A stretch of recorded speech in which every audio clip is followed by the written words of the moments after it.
We're 8 days from the election. A lot's happened. We've got a lot of names. You're not in the Senate, so I'm not going to ask you about any particular names unless you want to weigh in on anyone. Nope. Okay. One name, though, is Mike Waltz, a friend of yours, a colleague of yours in Congress. He's going to be the new National Security Advisor. Yeah. And you guys have a bill to authorize the military force against the drug cartels in Mexico. Yep. I think it's maybe more expansive than that, or maybe it's just localized to Mexico. Just a threshold question. Does President Trump or even President Biden, should he be so inclined, need congressional authorization to act? That's a good question. Actually, I might argue that he really doesn't. Just based on current law and directives that allow for advise and assist missions. So, because we're not going to war with Mexico. Of course, that was how that bill was portrayed in some circles, and I think opportunistically, just for political reasons. Of course, that's never what we meant. Nobody wants to invade Mexico.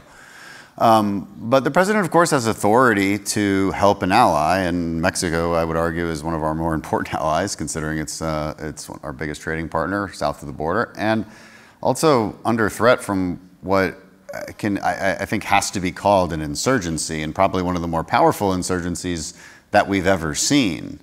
And that's quite a thing to say. Right. You compare it to ISIS, Al-Qaeda. Well, they didn't have drug money coming in by the billions, hundreds of billions. They weren't armed to the teeth the way these guys are. They control multiple states in Mexico. Dozens of politicians and candidates for office have been murdered just this election cycle in Mexico. This is one of our biggest, I would say, tactical threats. If we look at strategic threats, you look at China. That's a strategic long-term problem. Mexico, the Mexican cartels are a tactical threat right here in front of us. So that's where that AUMF came from, if anything, to draw attention to it. Now, does the president have authority to put more resources there right now to help the Mexican military? Of course. But all this is they haven't wanted it, though. That's the problem. Right. And all this is predicated on sort of the Mexican government reaching out to you and having some sort of authorization, some sort of agreement. Yes. It's a similar question. Does the president have the authority to do anything if Mexico doesn't accede to it? Yeah, so you might need an AUMF, but the president, of course, has the authority constitutionally to defend the United States. So, for instance, if there was, if cartels went on the offensive and, and took on American interests, say attacked our embassy even, or which they actually have done, or went further than that and did more cross-border operations, yes, the president has constitutional authority to defend the United States and actually take military action. Well, how are you doing on bipartisan support? And what do you feel like you need to get sort of Democrats to join you? And there obviously have been big shifts in the Democratic Party on immigration issues. Have you seen it on your bill? I have to double check this. I think Jared Golden is a co-sponsor of that, but I think we could easily rewrite it. Many Democrats have some understandable concerns and it's because of those false headlines that came out about invading Mexico, that this would infringe on Mexican sovereignty. So we would just add a clause in there that says, in no way, shape, or form can this take place without the full cooperation of the Mexican government. And I think that would make everybody very comfortable with it. So you're envisioning more of what we do in Colombia quite routinely. It's exactly the same. Okay.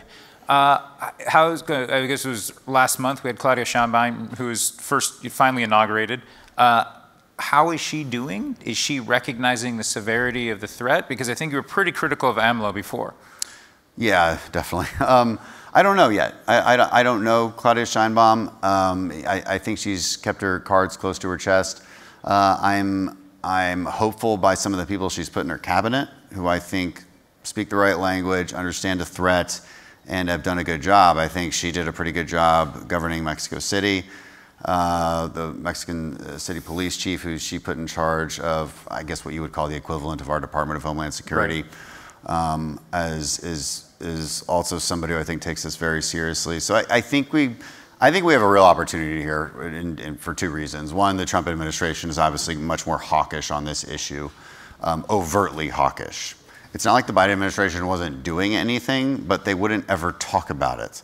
And I think they wouldn't talk about it because politically, Democrats know that there's a nexus between cartels and immigration, and they don't, and that's an uncomfortable place for them politically. For Republicans, it's not. We know that there's a nexus, and we know we want to target cartels. And so I think President Trump is just going to be much more overtly and rhetorically offensive against the cartels, which is very important. It's important because they have to know we're coming after them. That's the only way you change someone's behavior, is if that's the only way you establish deterrence, is if they know you're coming after them. And so with what I believe to be a friendlier Mexican administration on this front and a more aggressive American administration, I'm pretty hopeful on what we can do against the cartels. So in some ways you want to send a message, not necessarily missiles. Well, I definitely want to kill cartel members, do not get me wrong. Does that involve missiles? Not necessarily. What it involves is empowering the Mexican military to do it. I want to empower the Mexican military to go on operations and have them have close air support instead of nothing, which is what they've got right now. They spend very little money on their defense. You know, you compare it to Colombia. Let's compare and contrast Colombia. That's an important, you brought it up, that's a really important compare and contrast. They were in a failed state situation in the 1990s, and Colombia is very near and dear to my heart because I actually grew up there. I spent all 4 years of high school in Bogota, Colombia, and that was in the bad times, like 98 to 2002. Full-on civil war with, you know, between the FARC and they got the ELN and there's the government. And prior to that was, of course, the Escobar days and then the Cali cartel. And now all of that violence, all of that power has since moved to Mexico. Mexico is in the same situation that Colombia was in the 90s. The only difference is Mexico is politically has a huge aversion to American involvement in security cooperation, whereas the Colombians do not. They never have. So the Colombians, putting the current president aside for a moment, have always had a very strong security relationship with the United States and welcomed us in. We have constant rotations of special operations there. They ask for something, we try to give it to them. And their country, because I know this country very well, is very, very different than what it used to be. Are they still the #1 cocaine producer? Yes, they are. But the violence in the war has been massively reduced. It is a much stronger and more prosperous country.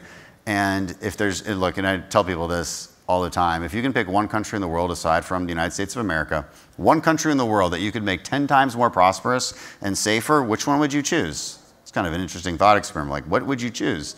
The answer should be Mexico, because that's in our interest to make Mexico the best possible place to be. And I don't know why the AMLO administration doesn't understand that. It's like they think we want to invade them. They think the gringos just want to control them. I'm like, no, I want you guys to be successful. We don't want your land. This isn't the 1800s. I know you still got a chip on your shoulder over 1848, but like, we got to move past that. We really have to move past that. And it's for the sake of Mexicans. I'm glad you made the nexus and the connection between immigration and the cartels. When you look at slowing down the tide, the stem of immigration, you're talking a lot about sort of changing asylum definitions.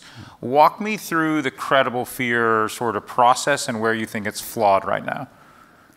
Well, it's just too easy. I mean, you know, there's okay, so first of all, I guess we should back up. Let's say, so how do you fix the immigration system? First of all, you disincentivize it.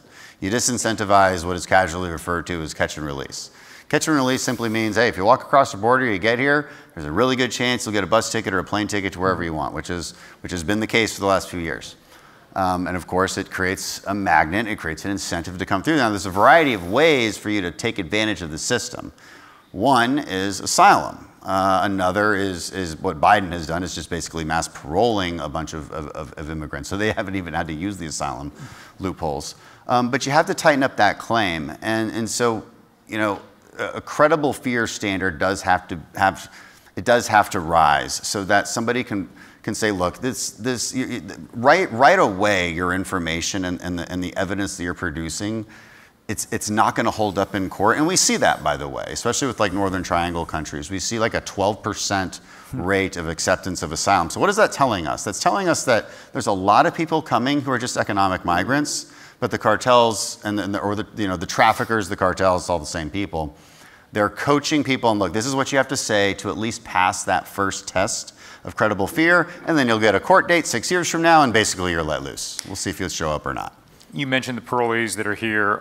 The numbers are debated. You know, so some say 11 million, some say 20 million, but the president-elect, President Trump, 47, is clearly talking about mass deportations. Mm-hmm. Is Texas ready for that? Well, I mean, it's got to. I mean, the idea of mass deportation, last I checked, has like a 60% approval rating in the American public. So I think everybody's ready for it. But what does it mean in practice? I mean, what it means in practice is honestly just going through a list that HSI already has. You know, there's already a long, long list of tens of thousands of deportable, like migrants who are here illegally, who have deportation orders. Okay. So just functionally, mass deportation, first thing it means is that. It doesn't mean, it's not, I think some people want to. And those are convicted criminals, those are anyone with a deportation order. Yeah, they could be criminals, they could just have a deportation order because they crossed illegally and then were found not to have an asylum claim and not to have parole status. There's a lot of reasons you might have a deportation order, but that's ICE's job, is to find those people and to actually deport them. You know, it could mean every once in a while, like a roundup of a certain company that is known to hire like exclusively illegals. It could mean that, but I think a lot of people want it to mean just to scare. And they want it to mean this to scare folks politically. And I think this was the case during the election. Was, you know, this sort of door-to-door type of mass deportation. We don't have the resources for that. I don't see that happening. There's plenty of deportation to do prior to getting to that point. So I just don't think anyone should fear this idea. And in fact, I think most people support it, and definitely legal immigrants support it, because a lot of, like my stepmother is one, right? A lot of people we know, and especially in the Houston area is probably one of the most diverse in the country, and a lot of legal immigrants live there, and they did it the right way. They went through the right processes. It took a long time. It's a frustrating process because there's a very, very long line around the world to get into the United States, and they're frustrated that people can just walk across. I think the country sort of shares your frustration. I think we sort of, that was one of the signals that we clearly got, and I'm sure a lot of your colleagues got as well.